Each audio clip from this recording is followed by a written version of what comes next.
Hello friends, आज मैं आप सबके साथ बहुत ही टेस्टी करी पत्ते की चटनी की रेसिपी शेयर कर रही हूँ। खाने में बहुत टेस्टी लगती है और ये चटनी बनाने में भी बहुत आसान है। आप इसे लंबे टाइम तक स्टोर करके रख सकते हो, बिल्कुल भी खराब नहीं होती है। तो चलिए फटाफट से ये चटनी बनाना शुरू करते हैं। इसे बनाने के लिए मैंने यहाँ पे ढेर सारा करी पत्ता लिया है। इस चटनी को बनाने के लिए आपको फ्रेश करी पत्ते का यूज करना है। कहने का मतलब है कि सूखे ड्राई करी पत्ते जो होते हैं ना, उनका यूज़ हमें यहाँ पे नहीं करना है। तो यहाँ पे मैंने ना ढेर सारा करी पत्ता लिया। इसे मैंने पहले ही धुल करके फ्रिज में रखा था, इसलिए मैं इसे अभी यहाँ पे नहीं धुल रही हूँ। अगर आप इसे तुरंत तोड़ के ला रहे हो तो पहले धुल लीजिएगा, उसके बाद इसे सुखाइएगा। फिर यहाँ पे पत्तियाँ इसकी निकाल लेनी है। मैंने एक प्लेट में डंठल अलग कर दिया है, पत्तियाँ अलग कर ली हैं।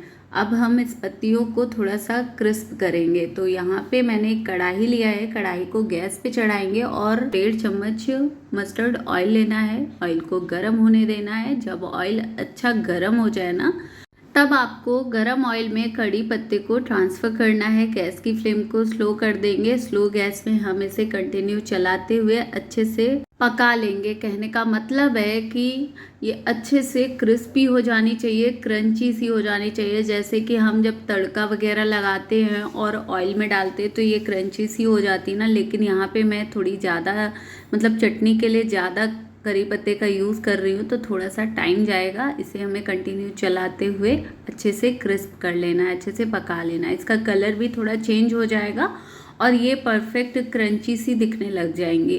तब आपको गैस को ऑफ कर देना है। अब आप यहाँ पे देख सकते हो बहुत ही परफेक्ट हमारी ये करी पत्ते पक चुके हैं, क्रंच हो चुके हैं। अब हम गैस को ऑफ करेंगे और ये सारे करी पत्ते को ना हम एक प्लेट में ट्रांसफ़र कर लेते हैं। बहुत ज़रूरी है कि करी पत्ते अच्छे से क्रंची हो जाएं, अच्छे से पक जाएं, तभी आपको चटनी बनाना है। क्योंकि अगर मतलब कच्चे करी पत्ते का यूज़ कर लिया और वो मतलब पके नहीं रहेंगे ना, तो फिर चटनी हमारी लंबे टाइम तक सही नहीं रहेगी, ख़राब हो जाएगी। इसलिए आप ना करी पत्ते को इसी तरीके से अच्छे से पका लीजिएगा, क्रंची कर लीजिएगा। अब वापस से हम कढ़ाई में 1.5 से 2 चम्मच ऑयल डाल देते हैं और गैस को ऑन करेंगे, ऑयल को गर्म होने देंगे। ऑयल हमारा यहाँ पे गर्म हो चुका है, तो बस गर्म ऑयल में हम यहाँ पे आधा कप डाल देते हैं पीनट्स। पीनट्स को हमें अच्छे से रोस्ट करना है, इसके साथ पका लेना है। कलर बिल्कुल भी चेंज नहीं होना चाहिए, कोई भी चीज़ जलनी नहीं चाहिए, अच्छे से पक जानी चाहिए। इतना ही हमें इसे पकाना है। यहाँ पे आप देख सकते हो मैं इसे कंटिन्यू चलाते हुए अच्छे से पका ले रही हूँ। लगभग 1.5 से 2 मिनट मैंने पीनट्स को फ्राई कर लिया है। इसमें थोड़े से क्रैक से आने लग गए, इसका मतलब है कि पीनट्स अंदर तक अच्छे से मतलब पक चुके हैं। अब हम इसमें कुछ इंग्रेडिएंट्स और ऐड करेंगे। तो यहाँ पे मैंने लगभग 7 से 8 लहसुन की कली ली हैं और 4 लाल सूखी मिर्च ले ली हैं। तो यहाँ पे आप ना सूखी लाल मिर्च की क्वांटिटी घटा भी सकते हो और बढ़ा भी सकते हो। अगर आपको सूखी लाल मिर्च का यूज़ नहीं करना है ना, तो आप यहाँ पे हरी मिर्च का यूज़ भी कर सकते हो। लहसुन और लाल मिर्च डालने के बाद भी हम इसे लगभग 1 मिनट के लिए अच्छे से भून लेंगे, पका लेंगे। तो यहाँ पे आप देख सकते हो इसे पकते हुए लगभग 1 मिनट हो चुका है। तो अब इसमें ना हम कुछ इंग्रेडिएंट्स और ऐड करेंगे। मैं आपको दिखा रही हूँ, जो मैंने लहसुन डाले थे ना, ये बहुत ही अच्छे से पक चुके हैं। इनका थोड़ा सा कलर भी चेंज हो चुका है। लहसुन और लाल मिर्च को कुछ टाइम के लिए पकाने के बाद हम इसमें लगभग 3 से 4 चम्मच सफ़ेद वाली तिल डाल देते हैं। आप यहाँ पे 2 चम्मच तिल भी डाल सकते हो, 1 चम्मच तिल भी डाल सकते हो। मैंने यहाँ पे 4 चम्मच तिल डाला है। कहने का मतलब है कि क्वांटिटी आप अपने हिसाब से घटा बढ़ा सकते हो। तो बस यहाँ पे 4 चम्मच मैंने तिल डाल दिया है और अच्छे से तिल को भी हम कुछ सेकंड के लिए लगभग 30 से 40 सेकंड के लिए हम इसे इन सारी चीज़ों के साथ फ्राई कर लेंगे। ये बहुत ही फटाफट से जो तिल है ना, ये फ्राई हो गई, क्योंकि ये सारी चीज़ें बहुत ही अच्छे से गर्म है।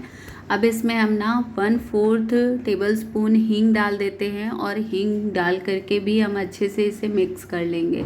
कुछ सेकंड के लिए हम इसे वापस से मिक्स करेंगे। बहुत ज़्यादा मतलब हमें इसे नहीं पकाना है, सारी चीज़ें जलनी बिल्कुल नहीं चाहिए, कलर चेंज नहीं होना चाहिए। इतना ही हमें इन सारी चीज़ों को पकाना होगा। तो बस गैस की फ्लेम को बिल्कुल स्लो रखेंगे। अब मैंने यहाँ पे गैस को ऑफ कर दिया है, मतलब हींग डालने के बाद ना मैंने लगभग इसे 20 से 30 सेकंड ही पकाया। उसके बाद गैस को ऑफ कर दिया। गैस को ऑफ करने के बाद मैं यहाँ पे ना लगभग 3 से 4 चम्मच डेसिकेटेड कोकोनट पाउडर डाल रही हूँ। आप यहाँ पे ना जो मतलब नारियल का गोला होता है ना, आप उसे ग्रेट करके भी डाल सकते हो। आप यहाँ पे डेसिकेटेड कोकोनट का भी यूज़ कर सकते हो, जो भी आपके पास ईजिली अवेलेबल हो ना आप यूज़ कर सकते हो। तो कोकोनट बहुत ही फटाफट से पक जाता है, इसलिए हमें इसे बहुत ज़्यादा कोकोनट को पकाना नहीं होता है। इसलिए कोकोनट को मैंने गैस को ऑफ करने के बाद ऐड किया है। बस सारी चीज़ों को अच्छे से मिक्स करेंगे और इसे कुछ टाइम के लिए ठंडा होने के लिए छोड़ देंगे। तो यहाँ पे सारी चीज़ें बहुत ही अच्छे से ठंडी हो चुकी है। तो अब हम एक ग्राइंडिंग जार ले लेते हैं और सारी चीज़ों को ग्राइंडिंग जार में ट्रांसफ़र कर देते हैं। ये चटनी खाने में बहुत टेस्टी लगती है, एक बार ज़रूर से ट्राई करिएगा, उसके बाद तो आप इसे बार बार बनाओगे। तो यहाँ पे मैंने सारी चीज़ों को ग्राइंडिंग जार में ट्रांसफ़र कर दिया और अब फ्राई किए हुए करी लीव्स डाल देते हैं, जिन्हें हमने क्रंची करके रखा था। तो यहाँ पे मैंने सारी ही करी लीव्स को ऐड कर दिया है इन सारी चीज़ों के साथ। अब इसमें हम कुछ इंग्रेडिएंट्स और ऐड करेंगे, जिससे कि इस चटनी का टेस्ट और ज़्यादा बढ़ जाएगा। इसे बढ़िया सा चटपटा टेस्ट देने के लिए मैं यहाँ पे 2 चम्मच मैंगो पाउडर ऐड कर रही हूँ। ये मैंगो पाउडर मैंने घर में ही बनाया था, ये होममेड मैंगो पाउडर है। अब यहाँ पे हम टेस्ट के अकॉर्डिंग नमक डालेंगे। तो यहाँ पे मैंने 2 छोटी चम्मच नमक ऐड किया है, आप अपने हिसाब से नमक कम ज़्यादा कर सकते हो। तो बस सारी चीज़ों को बढ़िया सा ग्राइंड कर लेते हैं, दरदरा सा ही हम इसे ग्राइंड करेंगे, बहुत ज़्यादा फाइन पाउडर हम नहीं बनाएंगे। तो यहाँ पे आप देख सकते हो हमारी ये चटनी बहुत ही परफेक्ट ग्राइंड हो चुकी है, तैयार हो चुकी है। अब हम एक बाउल ले लेते हैं और सारी चटनी को बाउल में ट्रांसफ़र कर देते हैं। इस चटनी में हमें कोई भी लिक्विड चीज़ नहीं यूज़ करना है। कहने का मतलब है कि इसे चटपटा टेस्ट देने के लिए आपको मैंगो पाउडर का ही यूज़ करना है, बिल्कुल भी नींबू के रस का यूज़ नहीं करना है। ये बहुत ही परफेक्ट ड्राई सी चटनी हमारी बिल्कुल रेडी है। इसे मैंने करी पत्ते से बनाया है, आपको मैं पास से दिखा रही हूँ कि कितनी ज़्यादा परफेक्ट लग रही है। खाने में इसका टेस्ट बहुत ही अच्छा है। आप इसे दाल चावल के साथ, पूड़ी पराठे के साथ, किसी भी चीज़ के साथ सर्व करोगे ना तो खाने का टेस्ट बढ़ जाएगा।